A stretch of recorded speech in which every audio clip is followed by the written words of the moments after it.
दो किनारे का एंडिंग एपिसोड बहुत इंटरेस्टिंग पॉइंट पर पहुंच चुका है। दुरेशवार का अंजाम आखिर क्या होगा? दूसरी तरफ क्या आयमा अपने घर वापस लौट आएगी? क्योंकि तैमूर, जिसे पहले इस बात का अंदाज़ा ही नहीं था कि उसकी बहन कभी सही भी कर सकती है, जब भी उसके साथ लड़ाई होती थी हमेशा वो यही कहता था कि तुम कभी भी बदलने वालों में से नहीं हो। यहाँ तक कि दुरेशवार की शादी से पहले वो इससे इतना चिढ़ता था कि एक टेबल पर बैठकर दोनों बहन भाई सुकून से खाना नहीं खा सकते थे। इन दोनों का हर वक्त का झगड़ा इसके घर वालों को भी परेशान कर चुका था। लेकिन अब तैमूर अपनी बहन की इतनी साइड क्यों दे रहा था?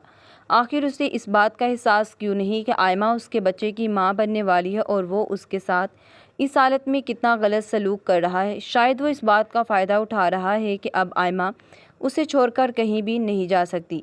लेकिन उसे इस बात का अंदाज़ा नहीं था कि आयमा एक बहुत मजबूत ख़ानदान की लड़की है। वो इस फ़ायदे को अच्छे तरीके से जानती है कि कैसे ख़त्म करना है।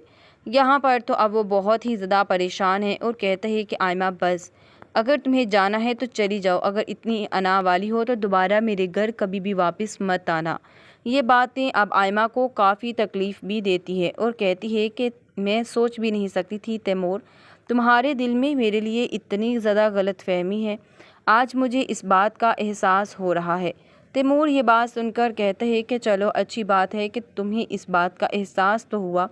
मुझे तो लगता था कि तुम यहाँ पर ही पड़ी रहोगी और कभी भी यहाँ से वापस नहीं जाओगी। ये बातें उसे काफ़ी तकलीफ़ देती हैं। आयमा अपना सामान पैक करती है और चली जाती है। बहुत ज़्यादा फ़ातिमा उसे रोकने की कोशिश भी करती है और कहती है कि आयमा वो बेवकूफ़ है, तुम तो इतनी बड़ी बेवकूफ़ी मत करो, आखिर क्या हो गया है तुम्हें? लेकिन वो ये बात नहीं समझती और कहती है कि आंटी, मैं जानती हूँ कि मैंने अपनी माँ आपको समझा था, अपनी माँ का प्यार आपके अंदर देखा, लेकिन शायद तैमूर को मेरा अब यहाँ पर रहना बिल्कुल भी अच्छा नहीं लग रहा। तैमूर को लगता है कि शायद उसकी बहन बिल्कुल ठीक कह रही है और वो जो कुछ भी कर रही है वो बिल्कुल ठीक कर रही है। लेकिन मैं जो कुछ भी किया और जो कुछ भी कह रही हूँ वो गलत है। लेकिन इस बात का तो अंदाज़ा तैमूर को बहुत जल्द हो जाएगा जब हकीकत खुलेगी। लेकिन मैं बता दूँ, तैमूर को सबसे ज़्यादा दुख होगा, लेकिन मैं अब और आज के बाद कभी इस घर में वापस नहीं लौट कर आने वाली। फ़ातिमा उसे बहुत ज़्यादा रोकने की कोशिश करती है, लेकिन आयमा बिल्कुल भी नहीं रुकती और कहती है कि आंटी, मैं जानती हूँ कि आप बहुत अच्छी हैं, लेकिन सॉरी, मैं इस घर में अब नहीं रह सकती मज़ीद। आयमा अब चली जाती है। अब काफ़ी ज़्यादा फ़ातिमा परेशान है और कहती है तैमूर, तुम्हें बिल्कुल इस तरह नहीं करना चाहिए था। जबकि दुरेशवार अब बहुत ही ज़्यादा लापरवाह अपनी बेटी की तरफ से हो जाती है।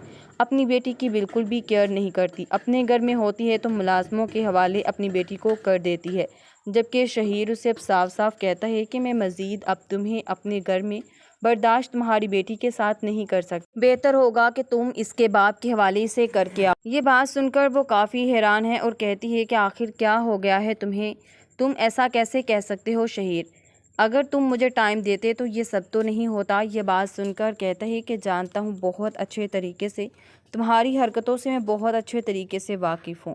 तुम्हें क्या लगता है कि मैं तुम्हारी हरकतों से वाकिफ़ नहीं हूँ? दौलत की खातिर तुम इतनी घटिया हो जाओगी, मुझे इस बात का अंदाज़ा नहीं था। ये बात सुनकर उसे काफ़ी ज़्यादा हैरत भी होती है और कहती है कि मैंने दौलत की खातिर नहीं किया, बल्कि वलीद को उसका आईना दिखाने के लिए ये सब किया। ये बातें सुनकर कहते हैं कि तुम वाकई एक लालची लड़की हो, तुम अपनी औलाद की नहीं हो सकी तो तुम किसी और की क्या होगी? ये बात सुनकर उसे काफ़ी हैरत भी होती है और कहती है कि तुम समझते क्या हो? तुम्हें क्या लगता है कि तुम्हारी मैं ये फजूल बकवास सुन लूँगी? बिल्कुल भी नहीं। मैं तुम्हारी फजूल बकवास नहीं सुन सकती हूँ। बेहतर होगा कि अपने काम से काम रखो। दो किनारे का एंडिंग एपिसोड बहुत इंटरेस्टिंग पॉइंट पर पहुंच चुका है। दुरेशवार का अंजाम आखिर क्या होगा? दूसरी तरफ क्या आयमा अपने घर वापस लौट आएगी? क्योंकि तैमूर, जिसे पहले इस बात का अंदाज़ा ही नहीं था कि उसकी बहन कभी सही भी कर सकती है, जब भी उसके साथ लड़ाई होती थी हमेशा वो यही कहता था कि तुम कभी भी बदलने वालों में से नहीं हो। यहाँ तक कि दुरेशवार की शादी से पहले वो इससे इतना चिढ़ता था कि एक टेबल पर बैठकर दोनों